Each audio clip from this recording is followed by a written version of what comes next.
Seperti biasa, kita akan lanjutkan terlebih dahulu pembahasan yang kita berada di ahkamul maddi. Mad berikutnya yang akan coba kita pelajari secara bersama, nama madnya adalah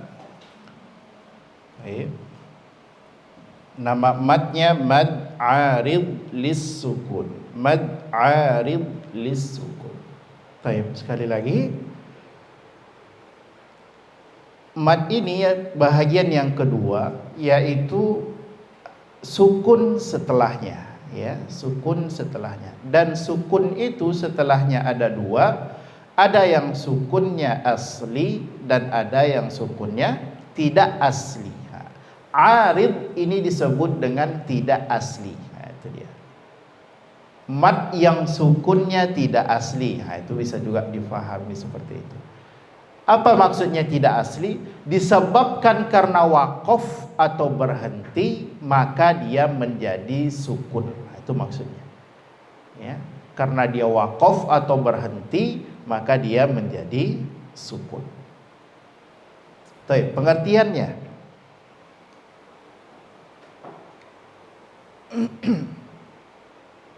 Pengertiannya.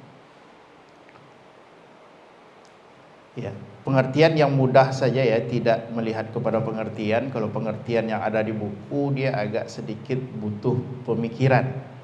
Tapi pemahaman yang bisa kita fahami dari mad arid lusukun itu adalah pengertiannya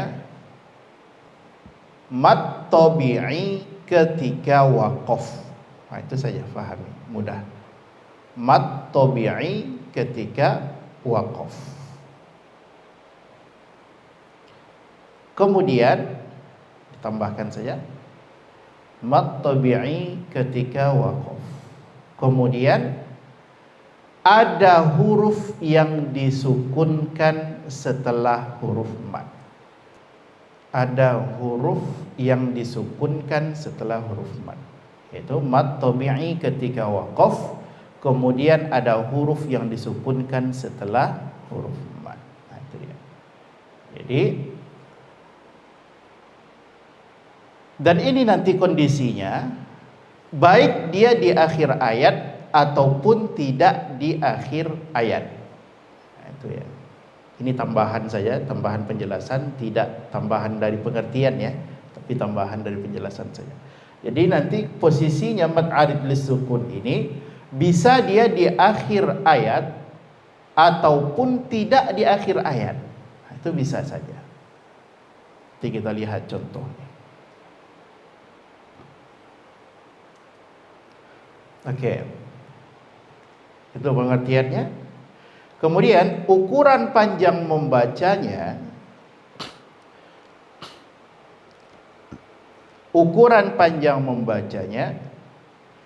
yaitu 2, 4, 6 harokat.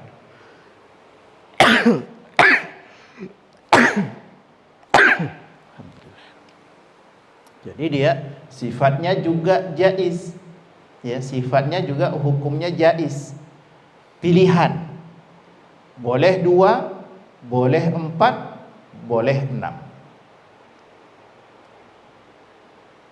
Oke.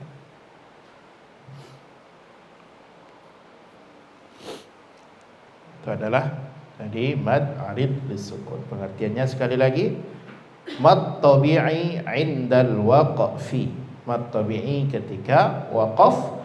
Kemudian ada huruf yang disukunkan setelah huruf mad. Baik. Ukuran panjang membacanya yaitu 2, 4, 6 harokat. Baik. Sekarang kita lihat contoh.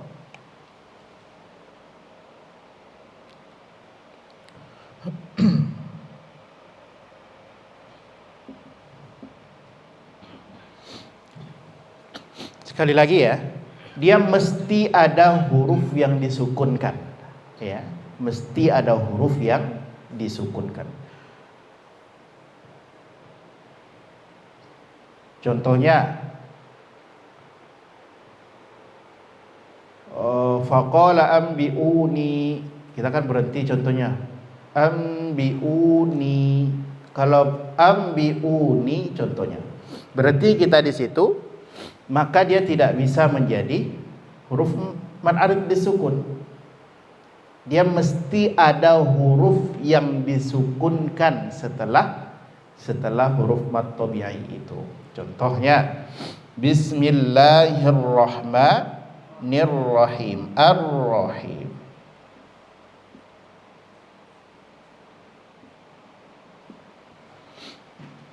Asli harokat dari mim ini apa? Mi ya. Aslinya kasrah. Ya, aslinya kasrah. Dia mesti berharokat. Maka syaratnya yang pertama, man arid disukun, dia mesti dalam keadaan waqaf atau berhenti. Ya.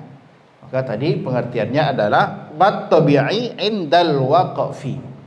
Jadi di sini apa mad tabi'inya? Mad tabi'inya adalah huruf ya mati sebelumnya kasrah. Kemudian ada huruf yang disukunkan setelah huruf mad tabi'i. Aslinya ar-rahimi. Bismillahirrahmanirrahimil hamdu. Kasrah dia sebenarnya. Tapi karena kita waqaf, berhenti, maka otomatis dia menjadi sukun. Sukun di ayat ini atau di akhir ayat ini, maka dia tidak lagi dihukumi dengan mad tabi'i. Oke? Tidak dihukumi lagi dengan mad tabi'i. Maka kalau dia dalam keadaan waqaf, dia namanya mad arid lis sukun. Kemudian dalam keadaan wasal, maka dia menjadi mad tabi'i. Nah, itu saja. Jadi kalau diwasalkan contohnya Bismillahirrahmanirrahimil hamd, dua dia. Jangan sampai dibaca Bismillahirrahmanirrahimil hamdulillahi. Nah, itu tidak boleh. Karena syaratnya dia mesti dalam keadaan berhenti, baru dia menjadi mad arid lis sukun. Kalau dilanjutkan membacanya, maka dia menjadi mad tabi'i. Nah, ini contoh yang di akhir ayat. Kemudian bagaimana kalau kondisinya tidak di akhir ayat, Ustaz? Ya tetap, kalau seumpamanya dia waqaf, ada mad tabi'inya, kemudian ada huruf yang disukunkan setelah mad tabi'i, tetap dia menjadi mad arid lis sukun walaupun tidak di akhir ayat. Dia tidak ada syarat dia mesti akhir ayat, tidak. Contohnya apa? Dzalikal kitabu la raiba fiih. Lihat di situ kalimat la raiba.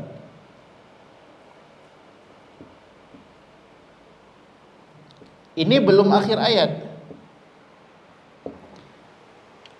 La raiba fi. Akan tetapi karena kita dalam keadaan waqaf atau berhenti, maka dia tetap menjadi mad arid lis sukun. Nah, itu. Oke, kita coba lihat salah satu contoh yang dia dalam keadaan waqaf tapi tidak ada huruf yang disukunkan, maka dia tetap tidak boleh menjadi mad arid lis sukun. Contoh, wa idza qila lahum la tufsidu fil ardi qalu. Contohnya di ayat yang ke-11 itu. Wa idza qila lahum la tufsidu fil ardi qalu. Kita sering waqaf di situ. Ya, di kalimat qalu contohnya.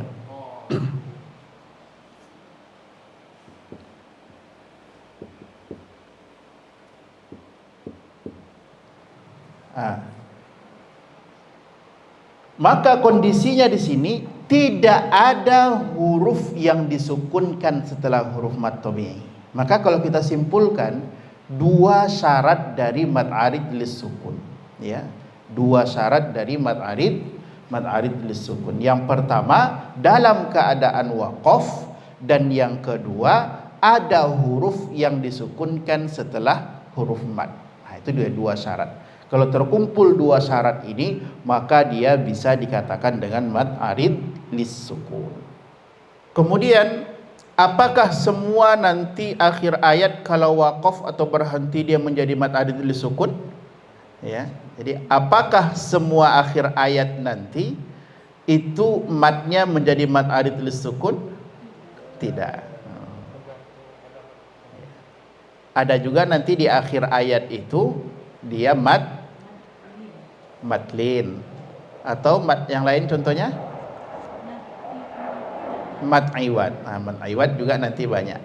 Ya, contohnya nanti di juz 5 atau mulai juz 5 itu biasanya nanti itu akhir-akhir ayatnya itu berupa mad iwad.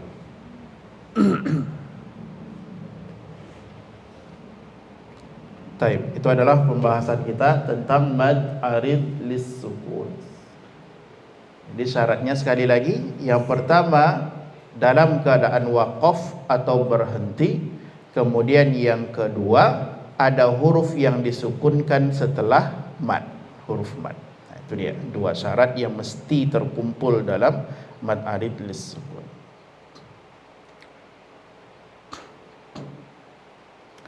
Taib, sampai di sini ada yang mau ditanyakan berhubungan dengan mad arid lis-sukun sebelum kita masuk kepada praktek? Masya Allah juga. Masya Allah. Allah juga, iya. Lafaz Allah, karena lafaz Allah dia tanda madnya, tanda panjangnya ada fathah berdiri. Tanda panjang itu kan sebenarnya kalau kita simpulkan ada 6. Yang pertama alif, waw, ya kan, alif mati sebelumnya atas, waw mati sebelumnya dhammah, ya mati sebelumnya kasroh. Kemudian ada fathah berdiri, kemudian kasroh berdiri, kemudian dhammah terbalik. Nah, itu ini 6 tanda panjang yang ada di dalam Al-Quran. Fathah berdiri, contohnya juga kalimat as-solihati. So biasanya fathah berdiri, fathah berdiri. Nah, itu contohnya. Atau kalimat alladzina amanu, a-nya itu biasanya fathah berdiri, atau ada juga hamzah setelahnya alif. Nah, itu. Atau kasroh berdiri, contohnya kasroh berdiri kalimat bihi. Nah, itu yang ada di ha dhamir itu biasanya, itu tanda panjang juga, ya. Atau dhammah terbalik juga ada di ha dhamir. Innahu biasanya dia menjadi dhammah terbalik. Itu beberapa tanda panjang. Ini pembahasan mad yang sukunnya tidak asli atau sukun arid. Kemudian ada nanti mad juga yang sukunnya tidak asli. Mad yang kedua namanya adalah madlin. Ya, madlin. Nah, itu juga karena kondisi sukunnya tidak asli. Li'ilafi Quraish. Disukunkan, aslinya tidak sukun. Li'ilafi Quraishin aslinya, tapi karena waqaf maka huruf lin itu ada 2, yaitu wallinu min halya wa wawun sukkina inin fitahun qabla kullin u'lina, gitu. Karena dia huruf lin, bukan huruf mad tabi'i. Kalau mad tabi'i ada 3, kalau dia huruf lin ada 2. Maka dia menjadi namanya mad lin. Nanti insyaallah pada pertemuan berikutnya kita bahas pula madlin. Baik, alhamdulillahirabbil alamin. Itu adalah pembahasan kita tentang mad pada hari ini, yaitu tentang mad arid.